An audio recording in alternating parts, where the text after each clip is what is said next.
சிறுகூடல் பட்டியில் பிறந்த நல்முத்தே, சிந்தனையை பெருக்கும் கவிச்சொத்தே, உன் பாடல் ஒலிக்காத வீடேது?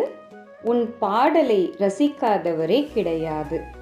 வாழ்வின் இரகசியத்தை வாகாய் உரைத்தவரே, கவிவானில் என்றென்றும் ஒளியாய் நிலைத்தவரே, புண்பட்ட மனதிற்கு உன் பாடல் மருந்தாகும், பண்பட்ட நற்கருத்தெல்லாம் செவிகளுக்கு விருந்தாகும்.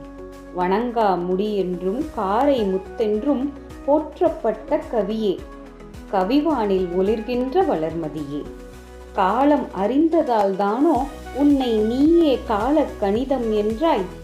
மாற்றம் என்பது மானுட தத்துவம் என்னும் மாறும் உலகின் மகத்துவம் அறிந்தவரே, உள்ளம் என்பது ஆமை, அதில் உண்மை என்பது ஊமை என்னும் பெரும் உண்மையை உலகுக்கு உரைத்த பெருங்கவியே, போனால் போகட்டும் போடா, இந்த உலகில் நிலையாய் வாழ்ந்தவர் யாரடா என்னும் வாழ்வின் நிலையாமையை உணர்த்திய மாமேதையே, எறும்பு தோலை உரித்து பார்க்க யானை வந்ததடா, என் இதயத்தோலை உரித்து பார்க்க ஞானம் வந்ததடா என்னும் ஞானத்தின் வெளிப்பாடே, அர்த்தமுள்ள இந்து மதத்தை அர்ப்பணித்த ஞான ஒளியே, திரையுலகின் மூலம் தமிழமுதம் படையலிட்டவரே, எங்கே வாழ்க்கை தொடங்கும், அது எங்கே எவ்விதம் முடியும், இதுதான் பாதை இதுதான் பயணம் என்பது யாருக்கும் தெரியாது என்னும் வாழ்வின் தத்துவத்தை